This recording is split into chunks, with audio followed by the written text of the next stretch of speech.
பரிசுத்தமுள்ள எங்கள் நல்ல ஆண்டவரே, இந்த அருமையான இந்த மாலை நேரத்தில் நன்றி நிறைந்த உள்ளத்தோடு நாங்கள் உம்முடைய சமூகத்தை நோக்கி பார்க்கிறோம். இந்த நேரத்தில் உம்முடைய சமூகத்தில் நாங்கள் வரவும், உம்மை துதிக்கவும், உம்மை ஆராதிக்கவும் நீர் எங்களுக்கு தந்த இந்த நல்ல தருணத்திற்காக உம்மை துதிக்கிறோம், ஸ்தோத்தரிக்கிறோம். அப்பா, நீர் எங்களுடைய நோய்களை சுமந்தவர், எங்களுடைய பலவீனங்களை ஏற்றுக்கொண்டவர், எங்களுடைய பாடுகளையும் எங்களுடைய துக்கத்தையும் சுமந்து கொண்டவர், எங்களை விடுதலையாக்கும்படியாக தன்னையே அடிமையாய் ஒப்பு கொடுத்தீர் ஆண்டவரே. எங்களை மீட்டெடுக்கிற கர்த்தர், எங்களுக்கு ரட்சிப்பை தருகிற கர்த்தர், எங்களோடு கூட இருக்கிறீரே, உமக்கு ஸ்தோத்திரம். இந்த நேரத்திலும் வந்த ஒவ்வொருவரையும் நீர் ஆசீர்வதியும்.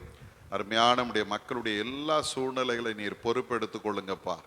நாங்கள் முகத்தை பார்க்கிறோம், நீர் உள்ளத்தின் ஆழங்களை அறிந்திருக்கிறவர் ஆண்டவரே. அவருடைய எல்லா எண்ணங்கள், ஏக்கங்கள், பெருமூச்சுகள் உமக்கு தெரியும்.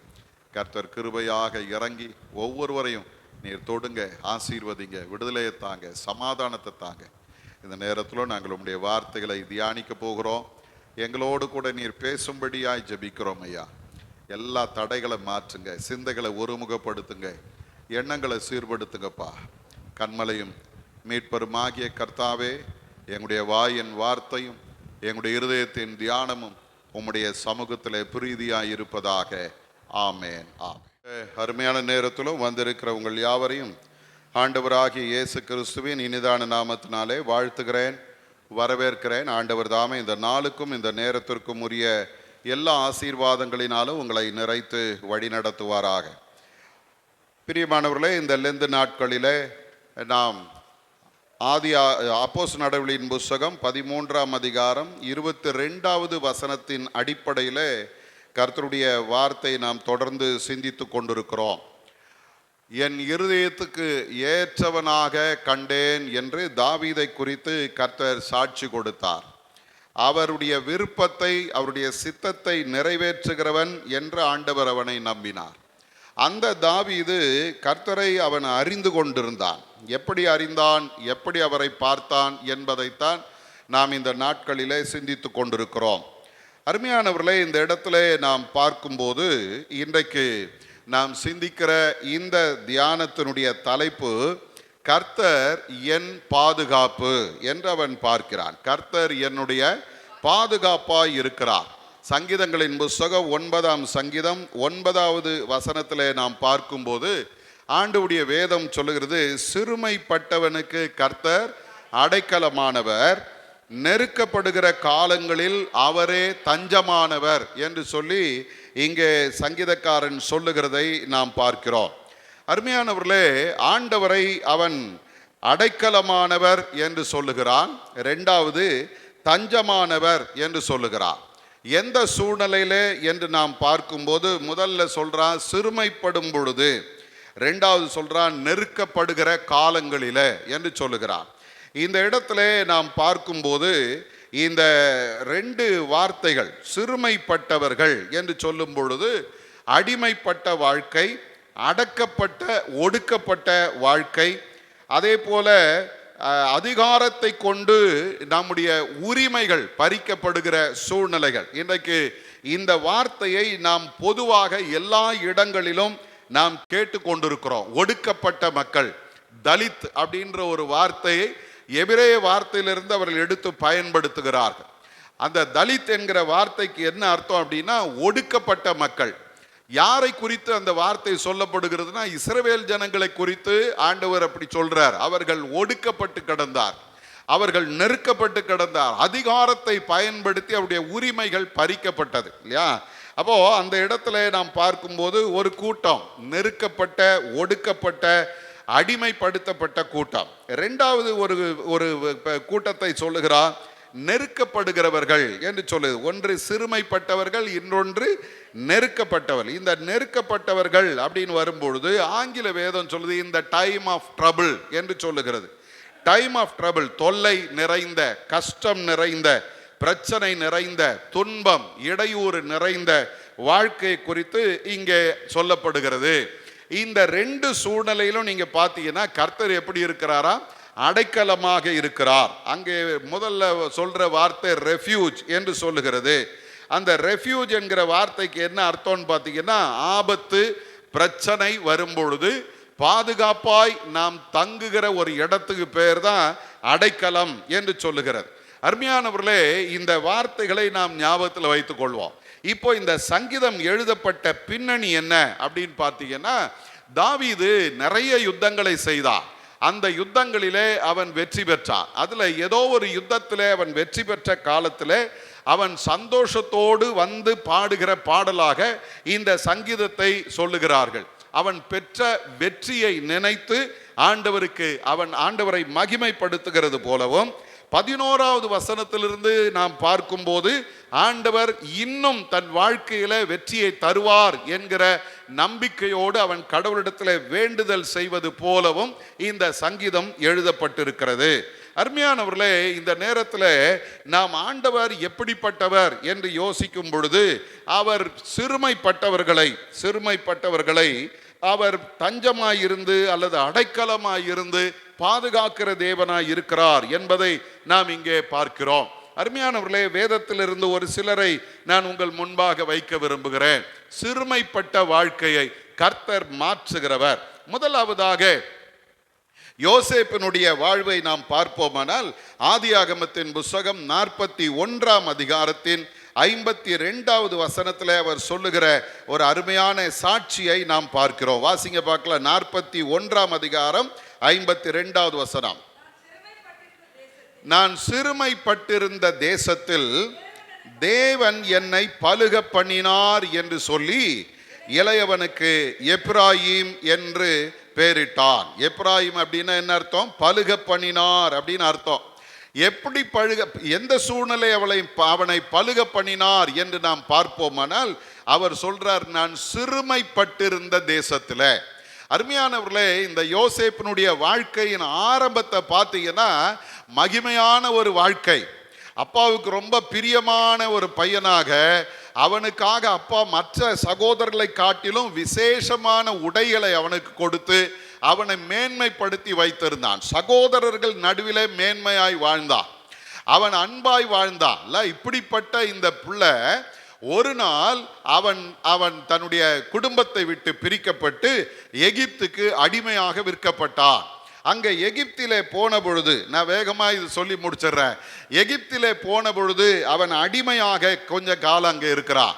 அடிமையாக இருந்த காலம் போக திடீர்னு சொல்லி அடிமைத்தனத்திலிருந்து இப்ப அடுத்த ஒரு ஸ்டேஜுக்கு போறாரு. சிறைப்பட்ட வாழ்க்கைக்கு போகிறார். இந்த இடங்கள்ல நாம் பார்க்கும்போது இந்த சூழ்நிலையை தான் அவன் எப்படி சொல்றான்னா, நான் சிறுமைப்பட்ட இடத்திலே என்று சொல்லுகிறான். ஒன்று, அவனுடைய மேன்மையெல்லாம் இழந்து போன நிலை. இரண்டாவது, அவனுடைய உரிமையெல்லாம் இழந்து போன நிலை. அவன் இப்பொழுது சிறைச்சாலையில உட்கார்ந்து கொண்டு, நீங்க கொஞ்சம் யோசிச்சு பார்த்தீங்கன்னா இந்த வாழ்க்கை சாதாரண வாழ்க்கை அல்ல. அவன் ஒரு சில நேரங்களில் தன்னுடைய வாழ்க்கையை வெறுத்து போயிருப்பான். ஆண்டவருடைய வாக்குத்தத்தம் எங்க? கர்த்தர் சொன்ன ஆசீர்வாதங்கள் எங்க? கர்த்தர் சொன்ன மேன்மைகள் எங்க?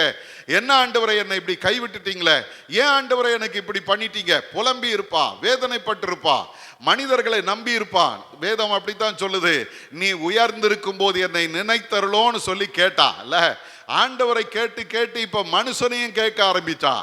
அங்கேயும் தோல்வி, எல்லாம் தோல்வி. நல்ல கவனிங்க, இன்னைக்கு அநேக நேரங்களிலே ஆண்டவர் நமக்கு அனுமதிக்கிற சில சூழ்நிலைகள் எப்படி இருக்கும் தெரியுமா? எல்லாமே தோற்று போனது போலவே இருக்கும். நம்ம எதிர்பார்த்தது ஒன்றுமே நடக்காதது போல இருக்கும். நம்ம எதிர்பார்த்தது ஒன்று நடக்கிறது ஒன்றாய் இருக்கும். அப்படிப்பட்ட சூழ்நிலையில நீங்களும் நானும் தெரிந்து கொள்ள வேண்டிய ஒரு காரியம் உண்டு. என்னுடைய இந்த சிறுமையை மாற்றக்கூடிய ஒரு ஆண்டவர் என்னோடு கூட இருக்கிறார். அல்லேலூயா.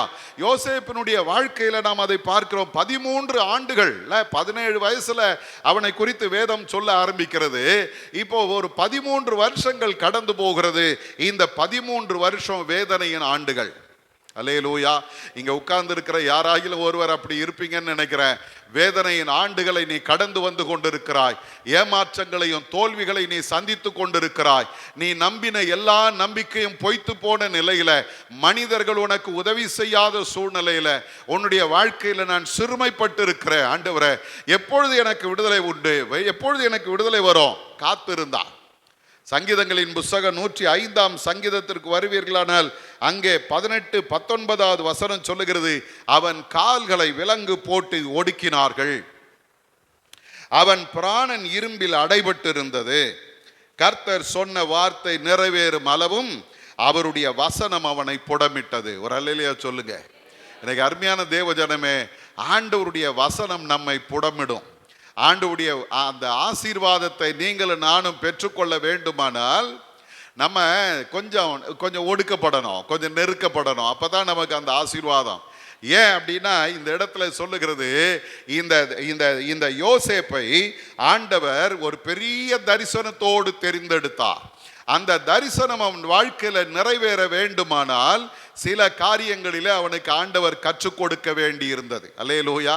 நான் நினைக்கிறேன் யோசேப்ப அவங்க அப்பா வீட்டில இருந்து நேராக கொண்டு வந்து பிரதம மந்திரி ஆக்கி இருந்தார்னா என்ன நடந்திருக்கும் தெரியுமா? அவன் இந்த மாதிரி பண்றான், இவன் இப்படி பண்றான், இவன் சரியில்லை, அவன் சரியில்லை, இவனுடைய போக்கு சரியில்லை, கம்ப்ளைண்ட் மேல கம்ப்ளைண்ட் பண்ணிக்கிட்டே இருந்திருப்பான். அல்லேலூயா. உண்மைதானா? அவன் சகோதரர்கள் செய்த தவறுகளை அவனுடைய அப்பா கிட்ட வந்து கோல் மூட்டி விடுற நல்ல பழக்கம் அவனுக்கு இருந்துச்சு. நம்ம ஆளுங்களுக்கு கூட இருக்குது நல்ல பழக்கம், கோல் மூட்டி விடுறது. இங்கே கேட்கறது அங்கே சொல்றது, அங்கே கேட்கறது இங்கே சொல்றது, குடும்பத்துக்குள்ள குழப்பத்தை உண்டாக்கி கும்மி அடிச்சுட்டு இருக்கிறது. ஆண்டவர் அதை ஒரு நாளும் விரும்புவதில்லை. சில நேரங்களில் அப்படிப்பட்ட ஆட்களை கர்த்தர் உடைத்து நொறுக்குவார். கோல் சொல்றவங்க, கேட்டதை கொண்டு போய் இன்னொரு இடத்துல சொல்றவங்க, இவங்க எல்லாரும் கொஞ்சம் ஜாக்கிரதையா இருக்கணும். ஆண்டவர் என்னைக்கு கையை வைக்கிறார் அன்னைக்கு கஷ்டம். யோசேப்பை உடைத்தார், ஆண்டவர் உடைச்சார். 13 ஆண்டுகள் உடைச்சார். வேதம் சொல்லுகிறது அவனை புடமிட்டார். அல்லேலூயா. இது குறை, இது சரியில்லை, இதை சரி நீக்கிடு, இதுக்காக கொஞ்சம் நெருப்பு கூட்டு, இதுக்காக கொஞ்சம் வேதனையை கூட்டு, இதுக்காக கொஞ்சம் ஏமாற்றத்தை கூட்டு, இதுக்காக கொஞ்சம் இன்னும் அவனுடைய வாழ்க்கையில என்னெல்லாம் அவனுக்கு எதிர்ப்பா இருக்குது எல்லாத்தையும் கொண்டு வந்து ஆண்டவர் அங்க கொட்டுறார் அவன் மேல. யோசேப்பு படாத பாடுபட்டான். வேதம் சொல்லுகிறது அவனுடைய கால்களை விலங்கு போட்டு ஒடுக்கினார்கள். அவனுடைய பிராணன் எங்க இருந்துதான்? இரும்பில அடைபட்டு இருந்தது. ஆண்டவர் புடமிட்டு அவனை ஒரு உருப்படியா கொண்டு வந்த பிறகு வேதம் சொல்லுகிறது அவனை ஆண்டவர் உயர்த்தினார். அல்லேலூயா. எனக்கு அருமையான தேவஜனமே, பல நேரங்களில நமக்குள்ள இருக்கிற கர்த்தருக்கு பிரியமில்லாத காரியங்கள் மாற்றப்பட வேண்டுமானால் கர்த்தர் நம்மை நெருக்கத்தின் பாதையில நடத்துவார். அல்லேலூயா.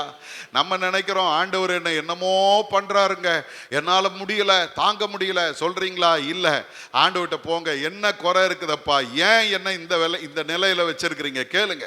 கர்த்தர் நம்மை மாற்றும் பொழுது வேதம் சொல்லுகிறது, அவன் அந்த 105ஆம் சங்கீதத்துல பாருங்க 20வது வசனத்துல, ராஜா ஆள் அனுப்பி அவனை கட்டவிழ்க்க சொன்னான், ஜனங்களின் அதிபதி அவனை விடுதலை பண்ணினான். ஒடுக்கப்பட்ட அவனுடைய வாழ்க்கை அல்லது சிறுமைப்பட்ட அவனுடைய வாழ்க்கையில இப்போ ஒரு விடுதலை வருது. ராஜா கொண்டு வந்து அவனை அந்த அந்த இடத்துல விடுதலையாய் நிறுத்துகிறார். இப்போ என்ன சொல்றான் வேதம் சொல்லுது தெரியுங்களா?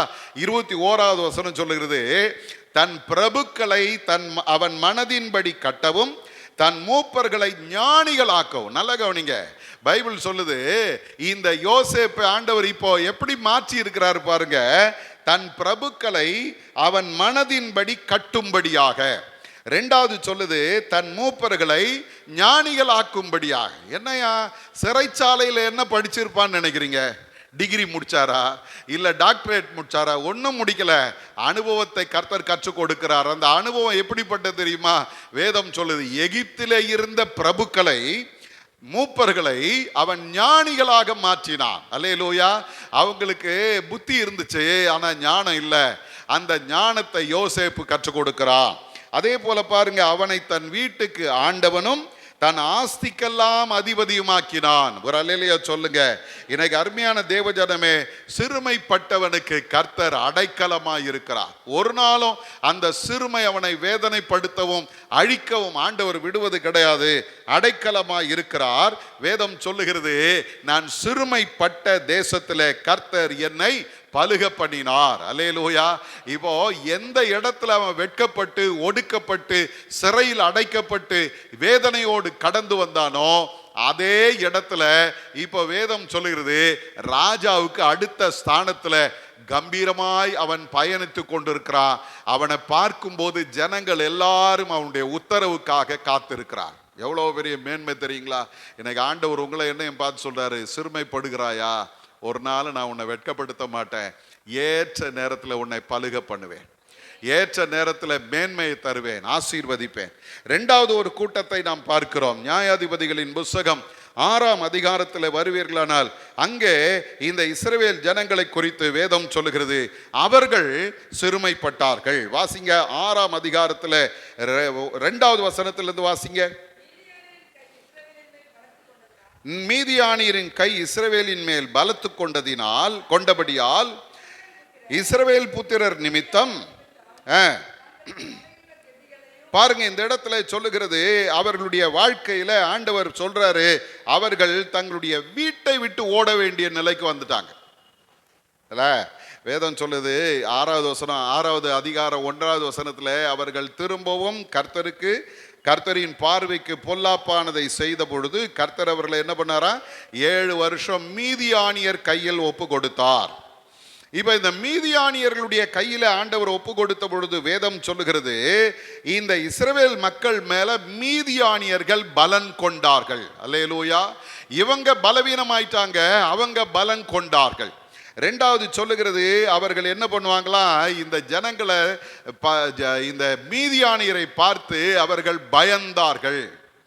அருமையானவர்களே, ஆண்டவர் கானானுக்குள்ளே கொண்டு வந்த பொழுது ஆண்டவர் இந்த ஜனங்களை எப்படி கொண்டு வந்தார் தெரியுங்களா? இவங்க யுத்தம் பண்ணல, கர்த்தர் இவர்களுக்காக யுத்தம் பண்ணி அங்கே இவர்களுக்கு எதிராக இருக்கிற எல்லா ஜனங்களையும் ஆண்டவர் அந்த இடத்திலிருந்து மாற்றி சமாதானமாய் அவர்கள் குடியிருக்க ஆண்டவர் அவர்களை கொண்டு வந்து வச்சாரு.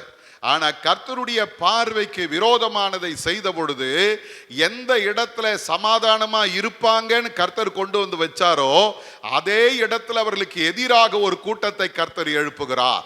எனக்கு அருமையான தேவஜனமே, இந்த இடத்துல நாம் பார்க்கிறோம், அவர்கள் வீடுகளை விட்டு குகைகளிலும் மலைகளிலும் தஞ்சம் புகுந்தார்கள். 3வது வசனத்திலே இருந்து நீங்க வாசிச்சு பார்த்தீங்கன்னா, அங்கே வேதம் சொல்றது 3:4 பார்த்தீங்கன்னா, அவருடைய நிலத்தின் விளைச்சல்கள் அழிக்கப்பட்டது. இந்த இடத்துல பார்க்கும்போது வேதம் சொல்லுகிறது, அவருடைய ஆடுகள் கழுதைகளாகிலும் வைக்காதே போவார்கள். எல்லா ஆசீர்வாதத்தையும் எடுத்துட்டு போயிடுறாங்க. அடுத்தது சொல்லுகிறது 5வது வசனத்துல, அவர்கள் தங்கள் மிருக ஜீவன்களோடும் தங்கள் கூடாரங்களோடும் வெட்டுக்கிளிகளை போல் திரளாய் வருவார்கள். ஒவ்வொரு முறையும் இவங்க எல்லா விளைச்சல்லாம் வந்து அவங்க எடுக்கலாம், பறிக்கலாம், சாப்பிடலாம் அப்படின்னு ஆசையா உட்கார்ந்து இருக்கும்போது அந்த எதிரி எப்படி வர்றான் பாருங்க. வேதம் சொல்லுகிறது, மிருக ஜீவன்களோடும் தங்கள் கூடாரங்களோடும் வெட்டுக்கிளிகளை போல திரளாய் வருவார்கள். கொஞ்சம் யோசிச்சு பாருங்களேன், வந்து டென்ட் போட்டு உட்கார்ந்துக்கிறான். எங்க இவன் சமாதானமா இருக்க வேண்டிய இடத்துல இன்னொருத்தன் சமாதானமா உட்கார்ந்து இருக்கிறான். இவங்க இருக்க வேண்டிய இடத்தை விட்டு மலைகளிலும் குகைகளிலும் போய் உட்கார்ந்து கொண்டிருக்கிறார். எனக்கு அருமையான தேவஜனமே, பல நேரங்களிலே ஆண்டவருடைய தண்டனை அல்லது ஆண்டவர் நமக்கு அனுமதிக்கிற சில சூழ்நிலைகள் எப்படிப்பட்ட தெரியுமா?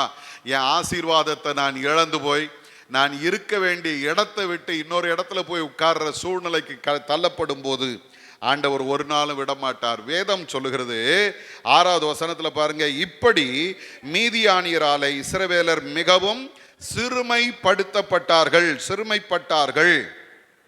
இப்போ என்ன பண்றாங்க? சிறுமைப்பட்ட பொழுது இவங்க கர்த்தரை நோக்கி கூப்பிட்டார்கள். அல்லேலூயா. நான் இந்த பகுதியை வாசிக்கும் போது இப்படி யோசிச்சேன், இவங்க எந்த அளவுக்கு சிறுமைப்பட்டார்களோ அந்த அளவுக்கு கர்த்தரை நோக்கி கூப்பிட்டு இருப்பாங்க. அல்லேலூயா. சில நேரங்களில் கர்த்தர் நம்மை நல்வழிப்படுத்துவதற்கு நம்மை சில சிறுமைகளுக்குள்ளே அனுமதிக்கிறார். அவமானங்கள், சில வேதனைகள், சில நோய்கள். ஏன்? நான் ஆண்டவரை நோக்கி கூப்பிடல, நல்லா இருக்கும்போது கூப்பிடணும். அல்லேலூயா. ஆண்டவர் என்னை சமாதானமாய் வைத்திருக்கும் போது ஆண்டவரை நோக்கி கூப்பிடணும்.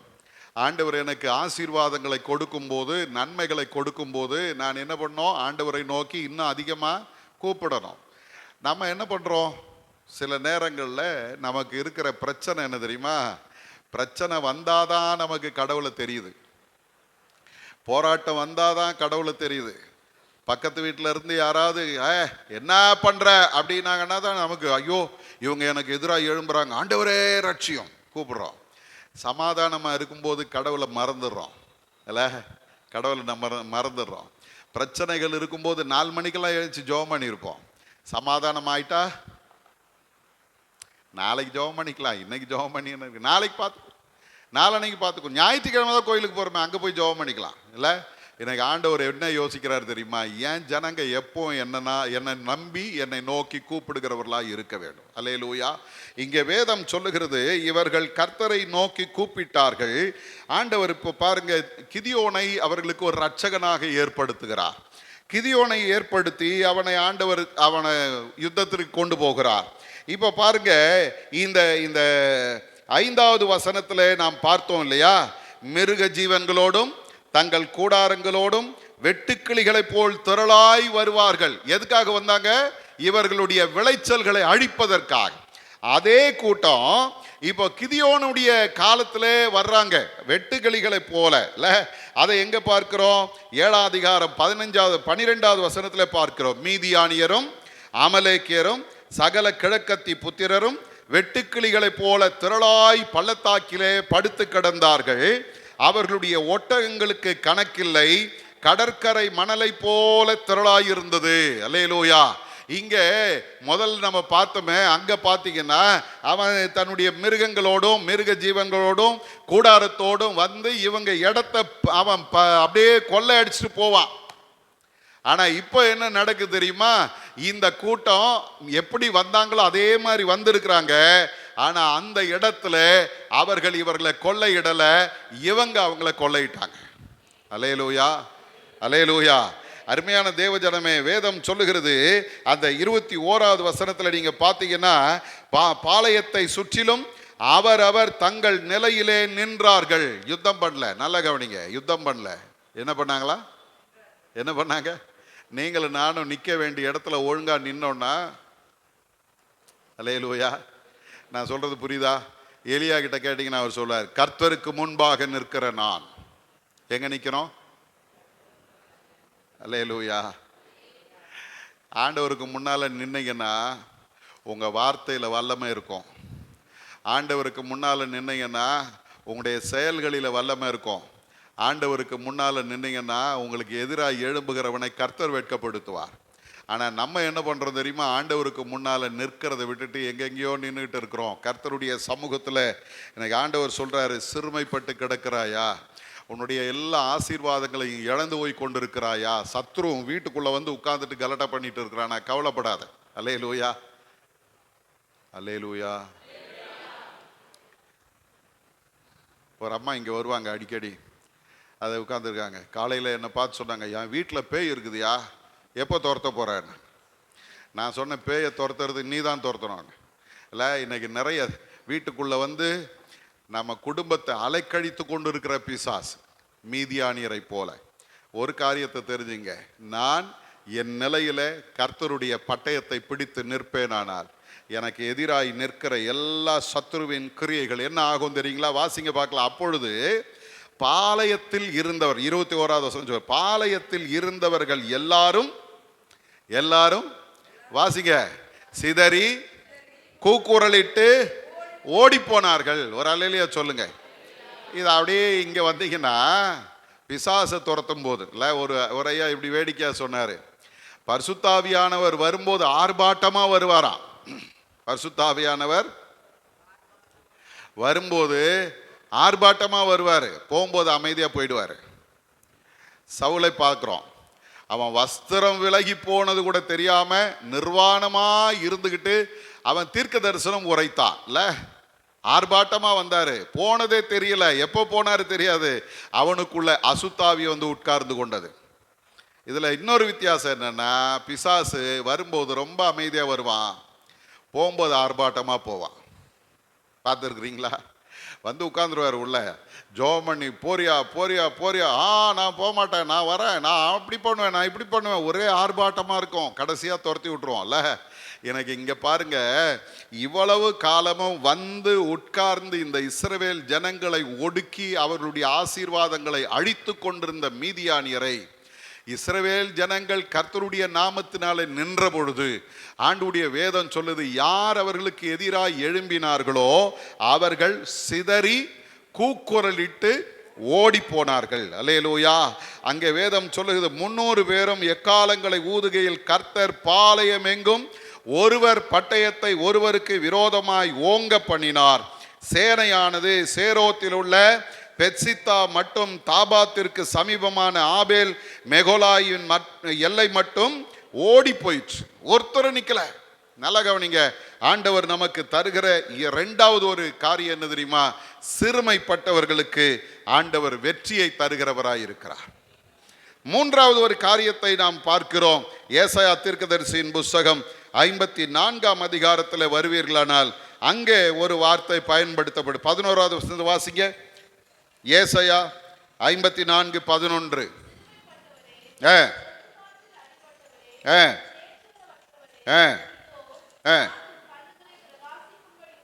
பாருங்க, இந்த இடத்துல ஆண்டவருடைய வேதம் சொல்லுகிறது, சிறுமைப்பட்டவளே, பெருங்காற்றில் அடிபட்டவளே, தேற்றரவற்றவளே, இதோ நான் உன் கல்லுகளை பிரகாசிக்கும்படி வைத்து. அருமையானவர்களை, இந்த இடத்துல நாம் பார்க்கிற இன்னொரு காரியம் என்ன தெரியுங்களா? இந்த இஸ்ரவேல் ஜனங்களை திரும்பவும் ஆண்டவர் இந்த வார்த்தையை சொல்லி அழைக்கிறார், சிறுமைப்பட்டவளே. அல்லேலூயா. துயரம், துக்கம் நிறைந்த வாழ்க்கை.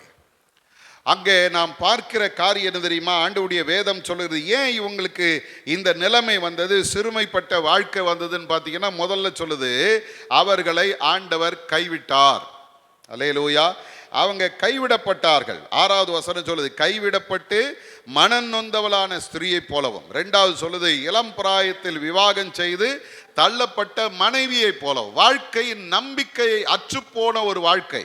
எனக்கு அருமையான தேவஜனமே, பல நேரங்களில் நாம் பார்க்கிற ஒரு சிலரை நீங்கள் பார்த்தீங்கன்னா, வாழ்க்கையில் ஒரு பிடிப்பே இல்லாமல் வாழ்ந்துட்டு இருப்பாங்க. ஒரு பிடிப்பே இல்லாமல் வாழ்வாங்க. என்னத்தை வாழறேன், என்னத்தை நான் சாதிச்சேன், என்ன இருக்குது எனக்கு என்ன நன்மை, எனக்கு என்ன ஒன்றும் இல்லையா. அவங்கள எப்படி இருக்கிறீங்கன்னு கேட்டிங்கனாவே அவங்களுடைய பதில் எப்படி இருக்குன்னு தெரியும், இருக்கிறேன் அப்படின்வாங்க. ஏன்னா அவங்க வாழ்க்கையில் என்ன இல்லை, பிடிப்பு இல்லை. நான் வாழணும், நான் ஆண்டவருக்காக சாதிக்கணும், இல்லை நான் இதை செய்யணும் அதை செய்யணும், எந்த ஒரு நோக்கமும் இல்லாமல் வாழ்கிறவர்கள். காரணம் என்ன தெரியுமா? கைவிடப்பட்ட மனம் நொந்த வாழ்க்கை. 2வது சொல்லுகிறது, ஆண்டவர் பாருங்க, அவர்களை ஆண்டவர் ஒதுக்கினாரா. இமைப்பொழுது உன்னை கைவிட்டேன். அடுத்தது சொல்லுது 8வது வசனத்துல, அற்ப காலம் மூண்ட கோபத்தினால் என் முகத்தை உனக்கு மறைத்தேன். மறைத்தேன், முகம் மறைக்கப்பட்டது. இன்னைக்கு அருமையான தேவஜனமே, இப்படிப்பட்ட சூழ்நிலையில இருக்கிறவர்களுக்கு தான் ஆண்டவர் பாருங்க அவர்களை பார்த்து சொல்றாரு, மனமிரக்கத்தோடு நான் உன்னிடத்துல வருகிறேன். அல்லேலூயா. இன்னைக்கு அருமையான தேவஜனமே, என்னுடைய சிறுமையை கர்த்தர் மறந்து போகிறவர் அல்ல. ஒருவேளை அவருடைய கோபத்துல என்னை ஆண்டவர் கடிந்து கொண்டாலும் எப்போதும் என் மேல அவர் கோபமாய் இருப்பது இல்லை. நம்புறீங்களா? பெற்றோர்கள் பிள்ளைகளை அடிப்பாங்க. அவங்க அடிக்கிறத பார்த்தா இதோட அந்த பெற்றோர்களுக்கும் பிள்ளைகளுக்கும் உறவே இல்லாமல் போயிடும் போல அப்படின்ற மாதிரி அடிப்பாங்க. பெல்ட் பிஞ்சிரும் ஒரு சிலர் அடித்தாங்கன்னா. இல்லை, ஆனால் கொஞ்ச நேரத்தில் பார்த்தீங்கன்னா அந்த பிள்ளை அப்படியே தூக்கி அணைச்சி. எனக்கு ஒரு அருமையான ஒரு மனிதரை தெரியும். கோவம் வந்தால் எப்படி அடிக்கிறோன்னு தெரியாது, அடி பின்னி எடுத்துருவார். அந்த பிள்ளை தேம்பி தேம்பி தேம்பி அழுதுகின்னு இருக்கும். கொஞ்ச நேரம் பொறுத்து போய் அந்த குழந்தைய கூப்பிட்டுக்கிட்டு அப்படியே தூக்கி தோளில் வச்சுட்டு போய் கடையில் போயிட்டு உனக்கு என்னென்ன வேணுமோ வாங்கிக்கணும். நான் நினைக்கிறேன் அந்த பிள்ளைக்கு அடி வாங்கிறது ஒரு பெரிய ஆசீர்வாதம். அல்லேலூயா. இன்னைக்கு ஆண்டவரும் அப்படித்தான். அவருடைய அற்ப காலம் மூண்ட கோபத்தில் நம்மை அவர் தண்டித்தாலும் அவர் உருக்கமான இரக்கங்களினாலே நமக்கு இறங்குகிற கர்த்தர். அதனால தான் சங்கீதக்காரன் சொல்றான், சிறுமைப்பட்டவனுக்கு கர்த்தர் அடைக்கலமாய் இருக்கிறார், நெருக்கப்படுகிற காலங்களில் அவரே அவனுக்கு தஞ்சமாய் இருக்கிறார். இந்த இடத்துல நாம் பார்க்கும்போது ஆண்டவர் இந்த ஜனங்களுக்கு தருகிற வாக்குத்தத்தத்தை பாருங்க. 10வது வசனத்தில் ஆண்டவர் சொல்றார், மலைகள் விலகினாலும் பர்வதங்கள் நிலை பெயர்ந்தாலும் என் கிருபை உன்னை விட்டு விலகாது. அல்லேலூயா. முதல் ஆசீர்வாதம் என்னது? எந்த சூழ்நிலையிலும் அவருடைய கிருபை என்னை விட்டு விலகாது. 2வது, அவருடைய சமாதானத்தின் உடன்படிக்கை என்னை விட்டு நிலை பெயராது. அல்லேலூயா. எனக்கு அருமையான தேவஜனமே, நான் நெருக்கப்படும் போது என் வாழ்க்கை முடிஞ்சு போச்சுன்னு நினைக்க கூடாது. என் வாழ்க்கையில இன்னும் ஆண்டவருடைய கிருபை பெருகும். என் வாழ்க்கையில இன்னும் கர்த்தருடைய சமாதானம் பெருகும். நான் ஒவ்வொரு முறையும் ஒடுக்கப்படும் போது, நெருக்கப்படும் போது கர்த்தருடைய கிருபை என்னை தாங்கி கொண்டே இருக்கிறது. அல்லேலூயா. அதை மறந்துடக்கூடாது. இன்னைக்கு ஆண்டவர் உங்களை என்னையும் பார்த்து சொல்றாரு, உன்னை நான் ஒரு நாளும் ஒதுக்கி தள்ள மாட்டேன், உன்னை ஒரு நாளும் நான் வெறுக்க மாட்டேன், உன்னை சேர்த்து கொள்ளுகிறவர், உனக்கு சமாதானத்தை தருகிறேன், உனக்கு கிருபையை தருகிறேன், உன் வாழ்க்கையை உனக்கு ஆசீர்வாதமாய் மாற்றி தருகிறேன். அல்லேலூயா. ஆண்டவர் 14வது வசனத்தில் சொல்றாரு, நீதியினால் ஸ்திரப்பட்டிருப்பாய், கொடுமைக்கு தூரமாவாய், பயமில்லாதிருப்பாய், திகிலுக்கு தூரமாவாய், அது உன்னை அணுகாது. பாதுகாக்கிற கர்த்தர். இந்த இரவு நேரத்தில் ஆண்டவர் உங்களை என்னையும் பார்த்து சொல்றாரு, நான் உன்னுடைய வாழ்க்கையில உன்னை ஆசீர்வதித்து பாதுகாக்கிற கர்த்தராய் உன்னோடு கூட இருக்கு. 3 காரியத்தை பார்த்தோம். சிறுமைப்பட்ட இடத்துல பலுக பண்ணுகிற கர்த்தர், சிறுமைப்பட்ட இடத்துல வெற்றி தருகிற கர்த்தர், சிறுமைப்பட்ட இடத்துல ஆசீர்வதிக்கிற கர்த்தர் நம்மோடு கூட இருக்கிறார். அல்லேலூயா. அவர் எப்படி இருக்கிறாரா? அடைக்கலமும் தஞ்சமுமாக இருக்கிறார். இதை வாசிக்கும் போது நமக்கு ஆண்டவர் முன்னால வைக்கிற ஒரு பெரிய ஆசீர்வாதமான இடம் எது தெரியுமா? அடைக்கல பட்டணம். அல்லேலூயா. அடைக்கல பட்டணம். என்னாகமத்தின் புத்தகம் 35ஆம் அதிகாரத்தில் 13 to 15 வசனங்களை நாம் வாசித்து பார்ப்போமானால், அங்கே ஆண்டவர் அடைக்கல பட்டணங்களை ஏற்படுத்தும்படி இந்த ஜனங்களுக்கு சொல்றார். அடைக்கல பட்டணம். இதை நாம் பார்க்கிற காரியம் என்ன தெரியுங்களா? கைப்பிசகாய் ஒருத்தன் தவறு செஞ்சிட்டான்னா அவன் போய் தஞ்சம் புகுகிற அல்லது பாதுகாப்பாய் இருக்கக்கூடிய பட்டணங்கள் என்று சொல்லி இந்த அடைக்கல பட்டணத்தை அங்கே நாம் பார்க்கிறோம். அதுல நீங்க பார்த்தீங்கன்னா 13வது வசனத்தை பாருங்களேன். நீங்கள் கொடுக்கும் பட்டணங்களில் 6 பட்டணங்கள் அடைக்கலத்துக்காக இருக்க வேண்டும். 14வது வசனம், யோர்தானுக்கு இப்புறத்தில் 3 பட்டணங்களையும் கானான் தேசத்தில் 3 பட்டணங்களையும் கொடுக்க வேண்டும், அவைகள் அடைக்கல பட்டணங்களாம். இப்போ இந்த அடைக்கல பட்டணம் எப்படிப்பட்டதுன்னு பார்த்தீங்கன்னா, கைப்பிசகாய் ஒருவனை கொன்றவன் எவனோ அவன் அங்கே ஓடி போய் இருக்கும்படிக்கு அந்த 6 பட்டணங்களும் இஸ்ரவேல் புத்திரருக்கும் உங்கள் நடுவே இருக்கும் பரதேசிக்கும் அந்நியனுக்கும் அடைக்கல பட்டணங்களாய் இருக்க வேண்டும். சரிதானா? இதை ஆண்டவர் ஏற்படுத்துகிறார், அடைக்கல பட்டணமாக ஏற்படுத்துகிறார். எதற்காக? தவறு செய்து விட்டால் ஓடி போய் பாதுகாப்பாக இருப்பதற்கு. இப்போ இதுல ஒரு காரியம் இருக்குது. எவ்வளவு காலம் பாதுகாப்பாக இருக்க முடியும் அப்படின்னா, அங்கே நாம் பார்க்கிறோம் அந்த 25வது வசனத்தை பார்த்தீங்கன்னா பைபிள் சொல்லுது, கொலை செய்தவனை பழி வாங்குகிறவனுடைய கைக்கு தப்புவித்து அவன் ஓடி போயிருந்த அடைக்கல பட்டணத்துக்கு அவனை திரும்ப போகும்படி செய்ய கடவர்கள். பரிசுத்த தைலத்தினால் அபிஷேகம் பெற்ற பிரதான ஆசாரியன் மரணம் அடையும் மட்டும் அவன் அதிலே இருக்க வேண்டும். அல்லேலூயா. இருக்க கடவன். எது வரைக்கும் இருக்கலாம்? எது வரைக்கும்? பரிசுத்த தைலத்தினால் அபிஷேகம் பெற்ற பிரதான ஆசாரியன் மரணம் அடையும் மட்டும். அல்லேலூயா. இந்த பிரதான ஆசாரியன் உயிரோட இருக்கிற வரைக்கும் இந்த மனுஷன் என்ன பண்ணலாம்? அந்த பட்டணத்தில் தங்கி இருக்கலாம். அல்லேலூயா. இப்போ நான் இந்த பக்கம் புதிய ஏற்பாட்டுக்கு வந்தேன். அங்க பார்த்தா நமக்கு ஒரு பிரதான ஆசாரியர் இருக்கிறார். அவர் எந்த காலத்திலையும் சாக மாட்டார். அல்லேலூயா. அந்த அடைக்கலத்துக்குள்ள வந்துட்டோம்னா அவர் உயிரோட இருக்கிற வரைக்கும் நமக்கு பாதுகாப்பு. அல்லேலூயா. எனக்கு அருமையான தேவ ஜனமே, ஆண்டவர் சொல்றாரு, உலகத்தின் முடிவு பரியந்தம் நான் உங்களோடு கூட இருக்கிறேன். அல்லேலூயா. எனக்கு இன்னைக்கு நாளைக்கு இல்லை, என்னுடைய வாழ்நாளே முடிந்து போனாலும் என்னுடைய அடைக்கலம் எப்போதும் உயிரோடு இருக்குது. அல்லேலூயா. அவர் ஒரு நாளும் மாறாதவர். எபிரேயரின் புத்தகம் 4ஆம் அதிகாரம் 14வது வசனத்தில் நீங்க பார்த்தீங்கன்னா, இயேசு என்னும் பிரதான ஆசாரியர் என்று சொல்லி இந்த எபிரேய ஆக்கியோன் சொல்றார். வாசிங்க 4:14. இயேசு என்னும் மகா பிரதான ஆசாரியர் நமக்கு இருக்கிறபடியினால் நாம் பண்ணின அறிக்கை உறுதியாய் பற்றி கொண்டிருக்க கடவோம். அல்லேலூயா. ஆண்டவரை நாம் சார்ந்து நிற்கிறோம். ஏன்னா எனக்கு ஒரு பிரதான ஆசாரியர் உண்டு. 4ஆம் அதிகாரம் 15வது வசனம் சொல்லுகிறது, அந்த பிரதான ஆசாரியர் எப்படிப்பட்டவர் தெரியுமா? நம்முடைய பலவீனங்களை குறித்து பரிதபிக்க கூடாத பிரதான ஆசாரியர் நமக்கு இராமல். அல்லேலூயா. அல்லேலூயா. அங்க இருந்த பிரதான ஆசாரியன் எப்படிப்பட்டவன் தெரியுமா? அவனுக்கு யாரன்னு பிடிக்குமோ அவங்க கிட்ட அன்பு செலுத்துவான். அவனுக்கு யாரை பிடிக்குமோ அவங்களுக்கு தேவையானதெல்லாம் செய்வான் இல்ல. ஏன் அவன் மனுஷன். பைபிள் சொல்லுது பரிதபிக்க கூடாத பிரதான ஆசாரியன். அப்படின்னா என்ன அர்த்தம் தெரியுமா? பிரதான ஆசாரியன் சட்டத்தின்படி நடந்தான். அல்லேலூயா. நீ இது தப்புன்னா தப்பு தான், அதை மீறி அவன் சொல்ல முடியாது, யாருக்கும் அவன் இறங்க முடியாது. அப்படிப்பட்ட ஒரு சூழ்நிலை தான், நெருக்கடியான சூழ்நிலை தான் அன்றைக்கு இருந்த பிரதான ஆசாரியர். ஆனால் இன்றைக்கு எப்படிப்பட்ட தெரியுமா? எல்லா விதத்திலும் நம்மை போல சோதிக்கப்பட்டு பாடுபட்டு பாவம் இல்லாதவராய் இருக்கிற பிரதான ஆசாரியரே நமக்கு இருக்கிறார். அல்லேலூயா. அவருக்கு என்னுடைய பிரச்சனை தெரியும், அவருக்கு என்னுடைய பலவீனம் தெரியும், அவருக்கு என்னுடைய போராட்டங்கள் தெரியும், என்னுடைய குறைவுகள் அவருக்கு தெரியும். ஏன் தெரியுமா? என்னை போல அவர் சோதிக்கப்பட்டு. ஆனா ஒரு காரியம், அவரிடத்துல என்ன இல்லை? பாவம் இல்லை. என்கிட்ட நிறைய இருக்குது. அல்லேலூயா. அந்த பாவத்தை குறித்து அவர் என்ன பண்றார்? பரிதபிக்கிற ஒரு பிரதான ஆசாரியராய் நமக்கு அவர் இருக்கிறார். அல்லேலூயா. அவர் நமக்கு இறங்குகிறவர், அவர் நம்முடைய பாவங்களை மன்னிக்கிறவர், அவர் நம்முடைய எல்லா நெருக்கங்களை மாற்றுகிறவர், நமக்கு நன்மை செய்கிற ஒரு பிரதான ஆசாரியர். எழுந்து நிற்போமா? ஆண்டவருடைய சமூகத்தில் ஒரு விசை நம்மை அர்ப்பணிப்போமா? பிரதான ஆசாரியர் நம்மை பாதுகாக்கிறவர். அன்றைக்கு யோசேப்பு சிறுமைப்பட்டா, வேதனைப்பட்டா, நம்பிக்கை எல்லாம் அற்று போகிற ஒரு சூழ்நிலையில் அவன் இருந்தான்.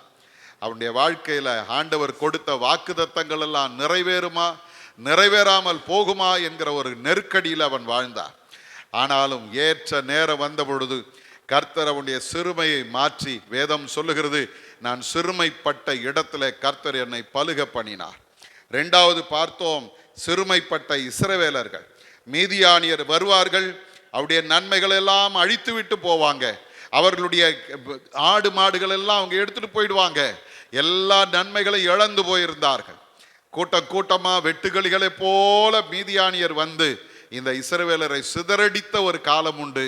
ஆனால் எந்த மீதியானியர் இஸ்ரவேலர்களை சிதறடித்தார்களோ அதே மீதியானியரை கர்த்தர் 300 பேரை கொண்டு சிதறடித்தார். அவர்கள் கூக்குரல் இட்டு ஓடினார்கள் என்று வேதம் சொல்லுகிறது. எனக்கு ஆண்டவர் உங்களை என்ன பார்த்து சொல்றாரு, உனக்கு எதிராக வருகிற எல்லா சத்துருவின் வல்லமைகளையும் எழும்புகிற மனிதர்களையும் நான் உனக்கு முன்பாக சிதறடிப்பேன். நீ சிறுமைப்பட்ட வாழ்க்கை ஆண்டவர் முடிவு கொண்டு வருகிறார்.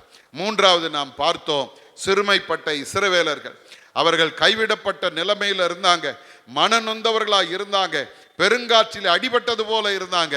ஆனா ஆண்டவர் சொல்றாரு, உன்னை உருக்கமான இரக்கங்களினால சேர்த்து கொள்வேன். இந்த மாலை நேரத்தில் ஆண்டவர் உங்களை பார்த்து சொல்றாரு, மகனே மகளே, நீ எப்போதும் இப்படியே வேதனையோடு இருக்க போறதில்ல, உன்னை நான் உருக்கமான இரக்கங்களினாலே சேர்த்து கொள்வேன். என்னுடைய கிருபையை நான் உனக்கு தருகிறேன், அந்த கிருபை ஒரு நாளும் உன்னை விட்டு விலகாது. என்னுடைய சமாதானத்தின் உடன்படிக்கை நான் உன்னோடு பண்ணியிருக்கிறேன், அது ஒரு நாளும் உன்னை விட்டு விலகாது.